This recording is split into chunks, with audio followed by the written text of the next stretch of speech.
আমরা সবাই জানি নবী আমার দ্বীনের প্রচার করেছে।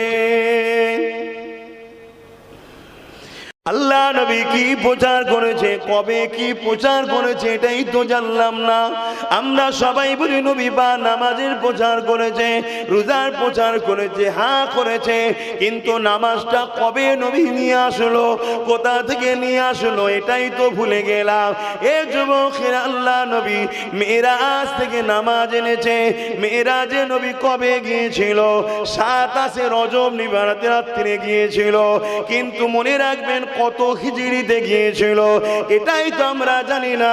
আল্লাহ নবী 621 মেরাজে গিয়েছিল, আর নবী পাক নবুয়াতের কাজ শুরু করেছিল 610-এ। নামাজ এনেছে 11 বছর পর। এই 11টা বছর ধরে নবী আমার কি করেছিল? এই 11টা বছর ধরে নবী আমার জমিনের প্রত্যেকটা অন্যায় অত্যাচারকে বন্ধ করেছিল। অত্যাচারীদের হাত থেকে নারীদের বাঁচিয়েছিল, বজমন করে এতিমদের অধিকার দিয়েছিল, বিধবার মর্যাদা দিয়েছিল, জালিম শাসকদের দাসত্ব শিকল থেকে মনুষ্য জাতিকে আল্লাহ নবী মুক্ত করেছিল। নবী পাকের আখলাক চরিত্র ব্যবহারে দলে দলে মানুষ নবীর উপরে দিওয়ানা হয়ে গিয়ে আমার নবীকে মুহাম্মদ রাসূলুল্লাহ বলে মেনে নিয়েছে। আরো জোরে বলুন সুবহান।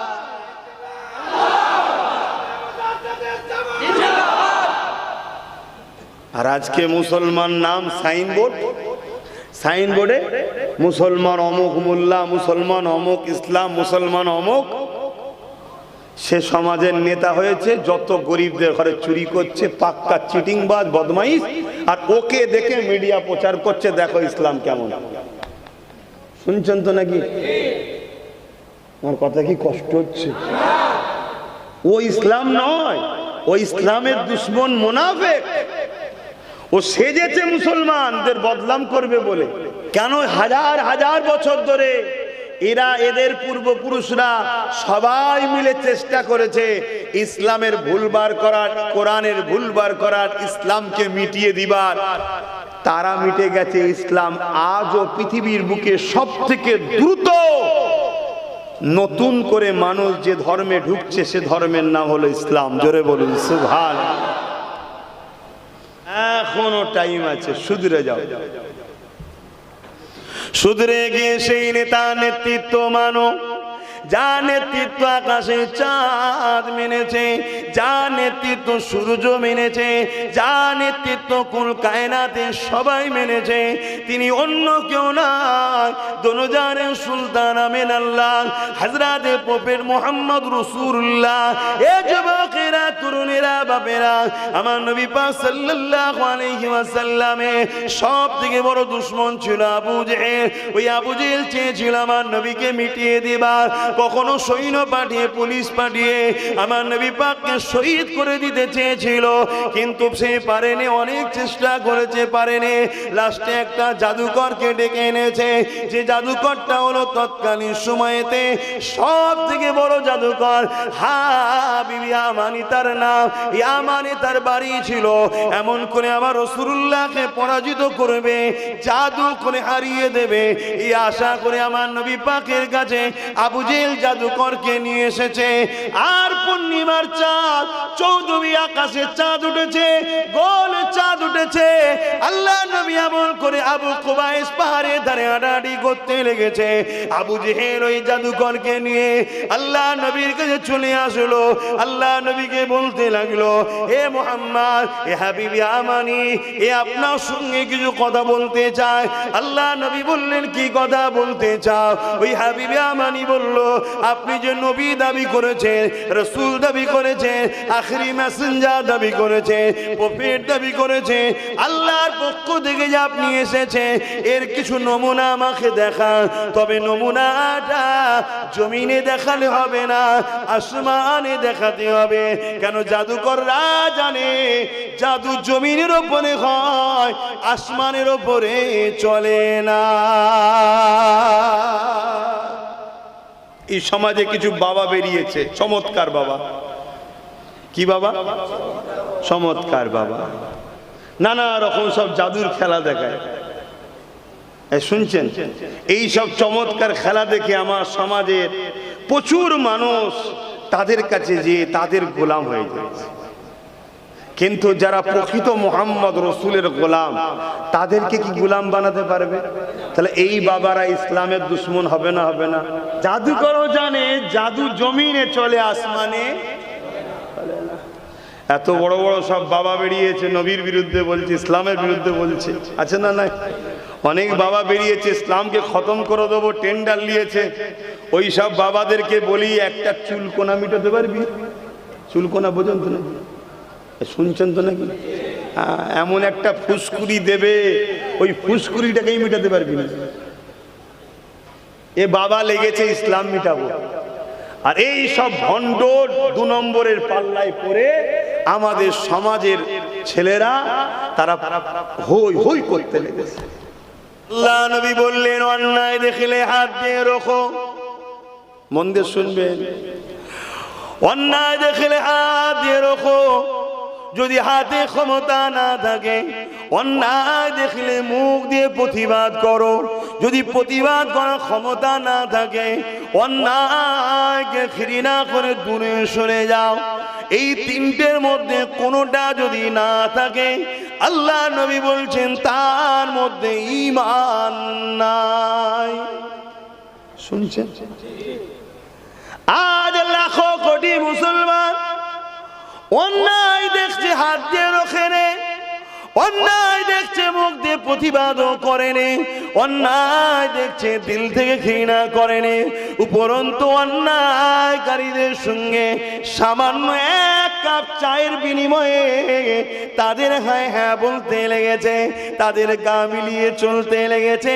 নবী পাকের হাদিস হলো, অন্যায় দেখলে হাত দিয়ে রোখো। যদি হাত দিয়ে রুখতে না পারো, মুখ দিয়ে প্রতিবাদ করো। যদি মুখ দিয়ে প্রতিবাদ না করতে পারো, ঘৃণা করে সরে যাও। আজ আমরা কি দেখলাম?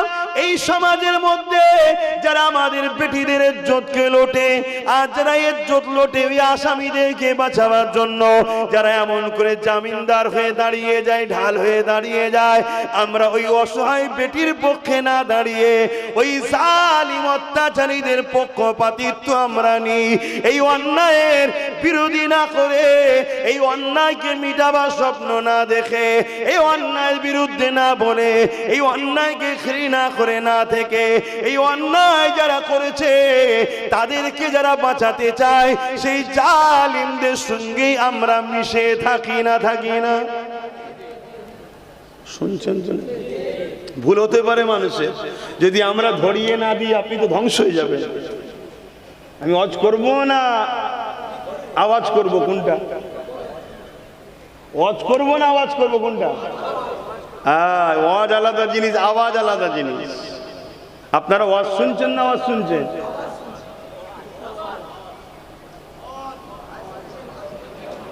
দুটো দল হয়ে গেছে এখানে। যারা আওয়াজ শুনছো তারা বেকার সময় নষ্ট করছো, আর যারা ওয়াজ শুনছো তারা কামিয়াবি হচ্ছে। কেন? নবী ওয়াজ করেছিলেন, আবু জেহেল আওয়াজটা শুনেছিল, খুব সুন্দর আওয়াজ, কিন্তু আবু বকর সিদ্দিক আওয়াজের পাশাপাশি হুজুরের কথাটা, ওয়াজটা, নসিহত, ওয়াজ মানে ভালো কথার উপদেশ দেওয়া, ওইটাকে শুনেছিল, তাই সিদ্দিক আবু বকর হয়ে গেল। জোরে বলুন সুবহান। এখন তোমরা কোনটা চাইছো, যে হুজুর ওয়াজ করুক না আওয়াজ করুক? যদি ওয়াজ করি তাহলে হক কথা বলতে লাগবে। আল্লাহ নবী যে বললেন মসজিদ ভর্তি লোক থাকবে, একটাও ঈমানদার থাকবে না। এর কারণটা কি হতে পারে? এ যুবকেরা, তরুণেরা, বাপেরা, তারা হয়তো অন্যায় করেনি, নামাজ পড়ে, তারা হয়তো অন্যায় করে না, রোজা রাখে, তারা হয়তো অন্যায় করে না, দান খায়রাতও করে, কিন্তু তাদেরই ভুলের কারণে এই সমাজে আবু জেহেল মাথায় উঠে যায়। তাদেরই ভুলের কারণে এই সমাজের এজিদ মাথায় উঠে যায়। যায়, তাদেরই ভুলের কারণে এই সমাজের উদ্বারা মাথায় উঠে যায়। আর তারা মাথায় উঠে গিয়ে ক্ষমতার জোরে ওয়াকাফ কালা কানুন তৈরি করে মসজিদকে মিটিয়ে দিতে চাইছে, মাদ্রাসাকে মিটিয়ে দিতে চাইছে, দ্বীন ইসলামের ঐতিহ্যকে মিটিয়ে দিতে চাইছে।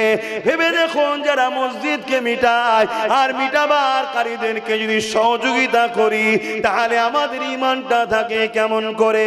মাদ্রাসাকে যারা মিটাতে চায় তাদেরকে যদি আমরা সহযোগিতা করি তাহলে আমাদের ঈমানটা থাকে কি করে? এ যুবকেরা, তরুণীরা, বাপেরা, এই মনে রাখবে নিজের মধ্যে একটু দেখুন, আমি ডাইরেক্ট যদি ভুল নাও করি, ইনডাইরেক্ট যারা ভুল করছে তাদেরকেই তো আমি শক্তিশালী করেছি, তাদেরকে ভুল করার পাওয়ার তো আমি দিয়েছি। এই আল্লাহ নবী জানিয়ে দিলেন, অন্যায় দেখলে হাত দিয়ে রাখো, যদি হাতে ক্ষমতা না থাকে মুখ দিয়ে প্রতিবাদ করো, যদি মুখে ক্ষমতা না থাকে অন্তরে ঘৃণা করে দূরে সরে যাও।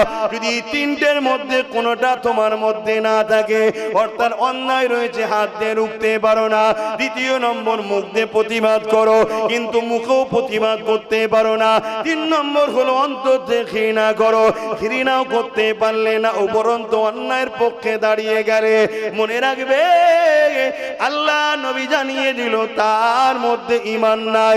এটা আমার আব্বার কথা নয়, রাসূলুল্লাহর কথা। হতে পারে সে দাড়িওয়ালা, টুপিওয়ালা, নামাজি, রোজাদার, সে বেঈমান, বেঈমানের কোনো ভালো কাজ আল্লাহ পাক নেবেন না। তাই দুনিয়ার জমিনে আমরা মার খাচ্ছি, মুসলমান দেখছি, হাকিকাতে কটা ইমানদার মুসলমান মার খাচ্ছে আর কটা মুনাফিক মার খাচ্ছে এটাও তো বোঝা বড় মুশকিল। তাহলে ওয়াজ করি? হ্যাঁ, ওয়াজ করছি আমি, মনে রাখবেন। হ্যাঁ, এখনো সময় আছে। যদি ক্ষমতা থাকে হাত দিয়ে রোকো, দেখছে একা পারবো না, মুখ দে তাও পারবো না, অন্তরে ঘৃণা করে, এটা তো আল্লাহ জানছে, সব সরে যাও। তুমি তা না করে সেই জালিমদের পক্ষপাতিত্ব এখনো। হ্যাঁ,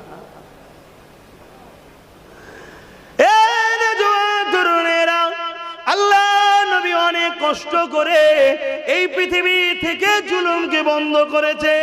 আল্লাহ নবী অনেক কষ্ট করে এই পৃথিবী নারীদের ঘরে জালিম অত্যাচারী নরখাদু মানুষের হাত থেকে বাঁচিয়েছে। আল্লাহ নবী অনেক কষ্ট করে এই পৃথিবী নারীদের অধিকার দিয়েছে।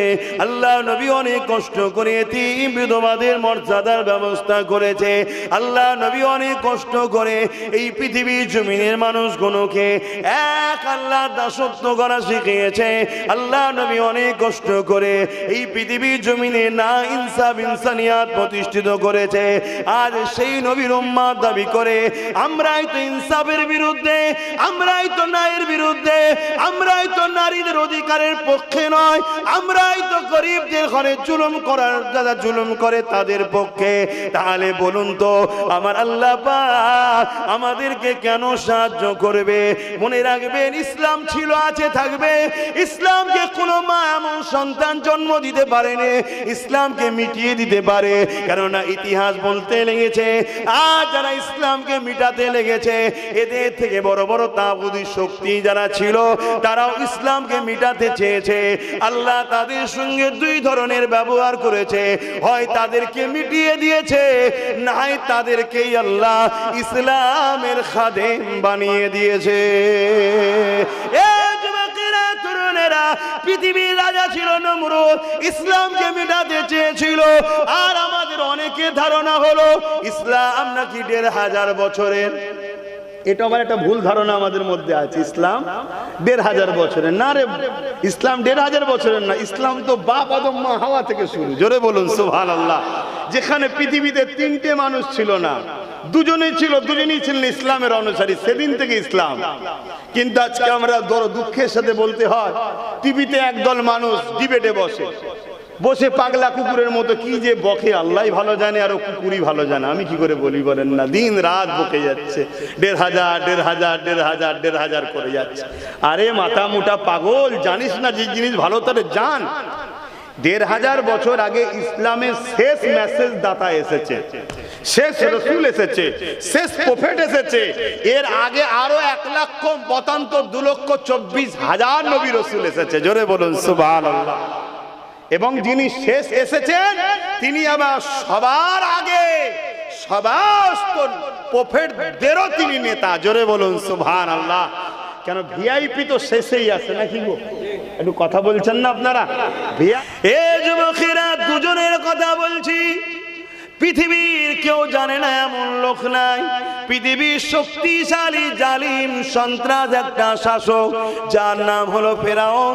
সে চেয়েছিল মুসা নবীর দ্বীনের প্রচার, যেটা ছিল ইসলাম। মুসা নবী ছিল মুসলমান, মুসা নবীর কলেমা ছিল লা ইলাহা ইল্লাল্লাহ মুহাম্মাদুর রাসূলুল্লাহ। আর মুসা নবীর উম্মতদের কলেমা ছিল লা ইলাহা ইল্লাল্লাহ মুসা কালিমাতুল্লাহ। তিনারাও এক আল্লাহর উপাসনা করতেন। সেই মুসা নবী এবং তিনার অনুসারী দিগকে ফেরাউন চেয়েছিল মিটিয়ে দেবে। এই যুবকেরা তরুণের আল্লাহর হুকুমে গেল। মুসা নবী তিনার সাথীদের করে নিয়ে মিশর ছেড়ে রওনা দিতে লেগেছে। আর যেতে যেতে দেখা যায় রাস্তায় নীল নদ পড়ে গেছে। ওই ফোরাত নদীর তীরেতে, ওই নীল নদীতে সামনে বিশাল তুফান চলছে।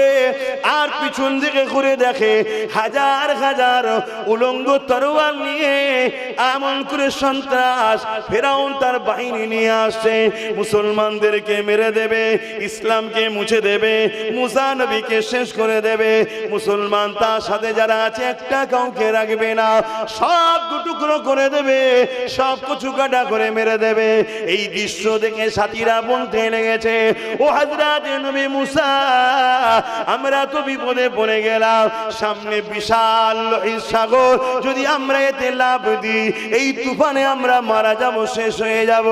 আর যদি না সামনে দিকে আগায়, পিছন দিকে বিশাল হাজার হাজার বাহিনী নিয়ে উলঙ্গ তরোয়াল নিয়ে ফিরাউন বাহিনী নিয়ে আসছে। এই জায়গাতে আমরা বাঁচবো কি করে? মুসা নবী বলেছিলেন, চিন্তা করো না, কখনোই আমরা শেষ হব না, কারণ আমাদের হিফাজতের দায়িত্ব স্বয়ং আল্লাহ পাক নিয়েছে। আরো জোরে বলুন সুবহান। আমাদের হিফাজতের দায়িত্ব কি আল্লাহ নিয়েছে না লাইনে? জোরে বলুন। মুসলমানের না মোমেন মুসলমানের? হ্যাঁ, মোমেন মুসলমান। এবারে বাপ মৃত্যু তো হবে রে বাবা, তাই তো নাকি? আল্লাহ যদি কারো কপালে লিখা থাকে হকের পক্ষে থাকার জন্য শহীদের মরণ হবে, তোমরা কি খুশি নয়? এই কথা বলো না, খুশি নয়? তুমি কি চাও 2 বছর বিছানায় পড়ে থাকি আর তোমার ছেলের বউ, তোমার বেটার বউ, তোমার নিজের পরিবার, তোমার ছেলেরাও সবাই বিরক্ত হোক, এ বুড়ো কবে মরবে, এ কি জ্বালান জ্বালাচ্ছে, এরা মরণ চাও নাকি? আরে বীরের মতো মরবে। চলে যাওয়ার পর হাজার হাজার গরিব দুঃখীরা যেন কাঁদে, সর্বধর্মের গরিবরা যেন বলে যে আমাদের মাসি ছিল, আমাদের সাহায্যকারী ছিল, আমাদের হয়ে বলনেওয়ালা ছিল। শুনছো তো নাকি? মরণ তো হবে। আর এটাও শুনে রেখে দাও, হকের পক্ষে লড়লেই যে জালিম মেরে দেবে এমনটাও নয়। কারণ খালিদ বিন ওয়ালিদ নাম শুনেছো তো নাকি? গরিব, অসহায়, দুঃখী, ইনসাফ, ইনসানিয়াত, ইসলামের জন্য 125টা লড়াই করেছিল সন্ত্রাসদের বিরুদ্ধে। 125টা লড়াইয়ে ওনার তামান্না ছিল আমি যেন শহীদ হই। কি তামান্না ছিল? শহীদ হই, আল্লাহর রাহে গরিবদের পক্ষে, অসহায়ের পক্ষে, দিনের পক্ষে যে আমি সংগ্রাম করতে এসেছি সন্ত্রাসদের বিরুদ্ধে, জালিমের বিরুদ্ধে, স্বৈরাচারীদের বিরুদ্ধে, অত্যাচারী শাসকদের বিরুদ্ধে আমি যেন শহীদ হই। আর এই লড়াই ছিল কেমন? কখনো ছিল 2 লক্ষ রোম, আর খালিদ বিন ওয়ালিদের সৈন্য ছিল মাত্র 3000। কত? আর রোমদের কত? 2 লক্ষ। 2 লক্ষের মোকাবেলায় 3000। তারপরও শহীদ হয়নি, বিজয় হয়েছে। জোরে বলুন সুবহানাল্লাহ। আরো জোরে বলে। কেন? আমার আল্লাহ কারো হাতে তোমার আমার মৃত্যুর টেন্ডার দিয়ে দেয়নি। শুনছেন তো নাকি? আমার আল্লাহ তারও তোমার আমার রিজেকের টেন্ডার কারো হাতে দেয়নি। কিন্তু আমরা আল্লাহ ছেড়ে অপরের উপর নির্ভর করছি না, করিনি?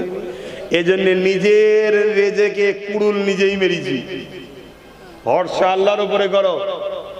মুসলমানের মুখের কথা অনেক মুসলমান বলে, অনেক বেঈমানের নাম দিয়ে বলে, আমি বেঈমানদের নাম লিখছি না, যে এরা ছিল বলে খেতে পাই, এরা ছিল বলে বেঁচে আছি, এরম বলে না? বলে না? তাওবা তাওবা তাওবা। তুই মুসলমান, হ্যাঁ? তোর মতো এরম 2 নম্বর গুণের বিরুদ্ধে আমরা লড়িনি বলে আল্লাহ আমাদের মারছে তো। দরুদ শরীফ আল্লাহুম্মা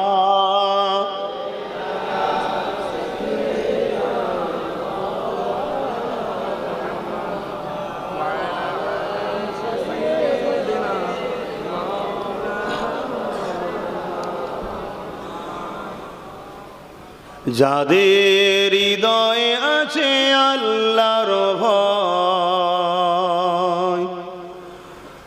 তারা কবু নবী ভুলে যায় না। আল্লাহর প্রেম ছাড়া এই দুনিয়ায় কারো কাছে কোনো কিছু চাই না। যাদের হৃদয়ে আল্লাহর ভয় আছে তারা কখনো নবী ভুলতে পারবে? আর আজকে বলুন, আমাদের হৃদয়ে আল্লাহর ভয় আছে? আল্লাহ নবী বললেন আখরি জবানে আমার উম্মতরা প্রচুর মার খাবে। কারণ কি? তাদের অন্তর থেকে আল্লাহর ভয় সরে যাবে, দুনিয়ার ভয় এসে যাবে, তাকুতি শক্তিকে ভয় করবে। খুব সাবধান, আখরি জবানা। যাদের হৃদয়ে আছে আল্লাহর ভয় তারা কবু নবী ভুলে যায় না। আল্লাহর প্রেম ছাড়া এই দুনিয়ায় কারো কাছে কোনো কিছু চাই না। রাতের আধারে যারা সিজদাতে রয় দু চোখের আঁসুতে নদী যেন বয়। রাতের আধারে যারা সিজদাতে রয় দু চোখের আঁসুতে নদী যেন বয়। ছলনার ঘাচানি যত আসো, ছলনার ঘাচানি যত আসো, পিছনে ফিরো তাকায় না। যাদের হৃদয়ে আছে আল্লাহর ভয় তারা কবু নবী ভুলে যায় না। আল্লাহ প্রেম ছাড়া এই দুনিয়া কার কাছে কোনো কিছু চাই না। দিনে কায়েমের পথে যারা অবিচল তারা হলো আল্লাহর প্রিয়জন। দিনে কায়েমের পথে যারা অবিচল তারা হলো আল্লাহর প্রিয়জন। বাতিলের কাছে যারা হার মানে না, বাতিলের কাছে যারা হার মানে না, সংগ্রাম করে যায় অমরণ। তাই তো, বাতিলের কাছে হার মানলে হবে? বাতিলের কাছে যারা হার মানে না, সংগ্রাম করে যায় অমরণ। যাদের হৃদয়ে আছে আল্লাহর ভয় তারা কবু নবী ভুলে যায় না। আল্লাহুম্মা সাল্লি আলা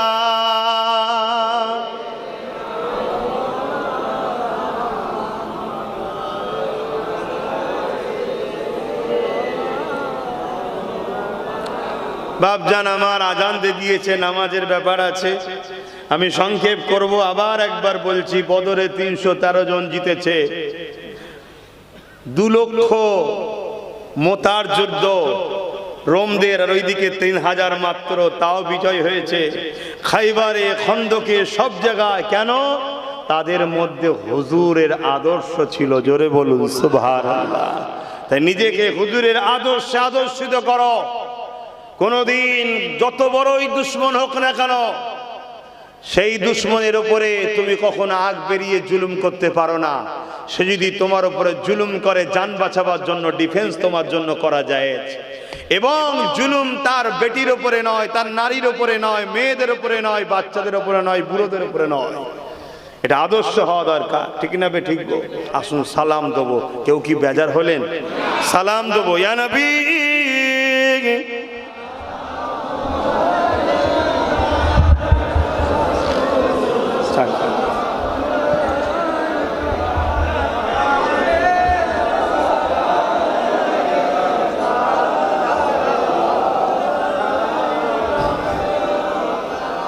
এই যে আমরা দাঁড়িয়ে সালাম দিই, এ নিয়েও সমাজে একটা ইখতিলাফ আছে, জানেন তো নাকি?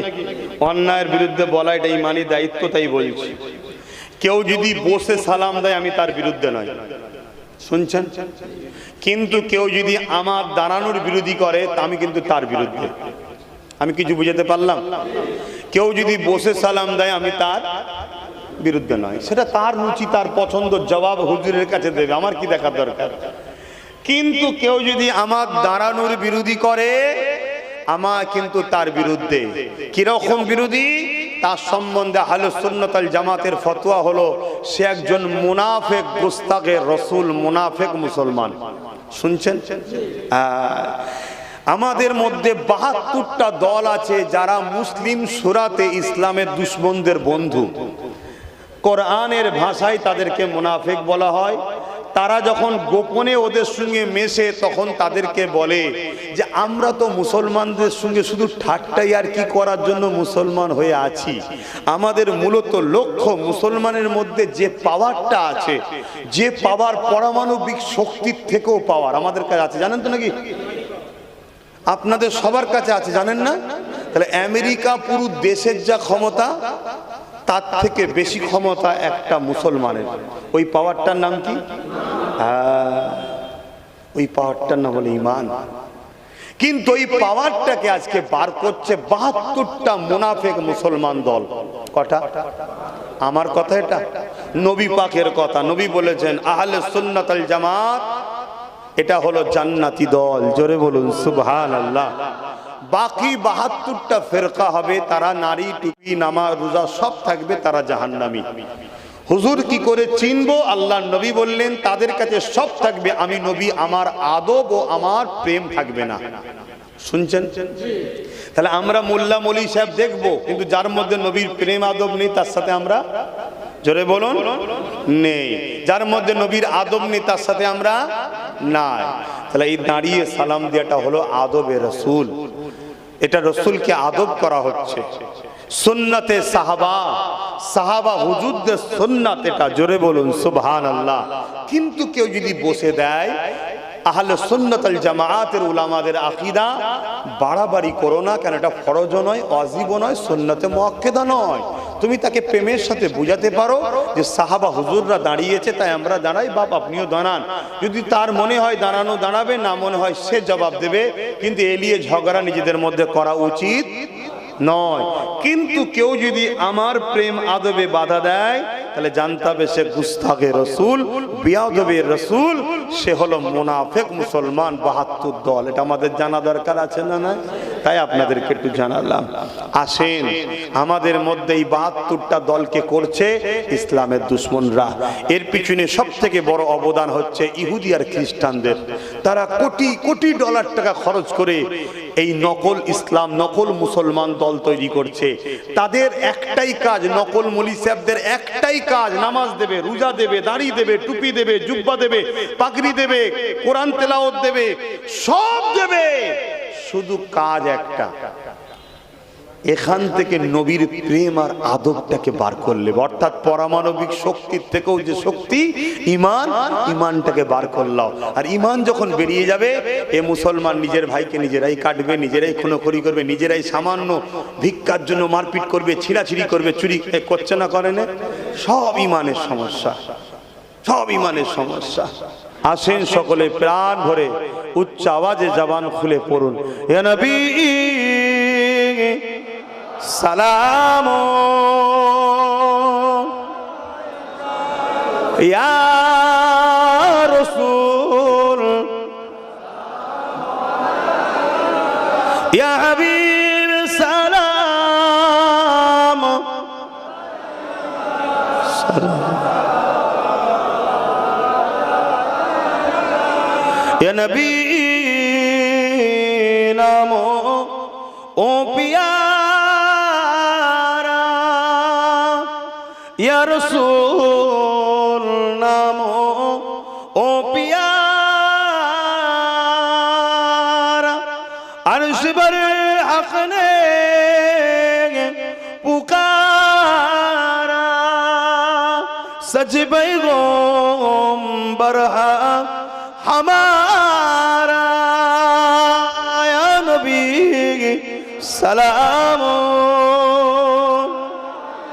ইয়া রাসূল ইয়া হাবিব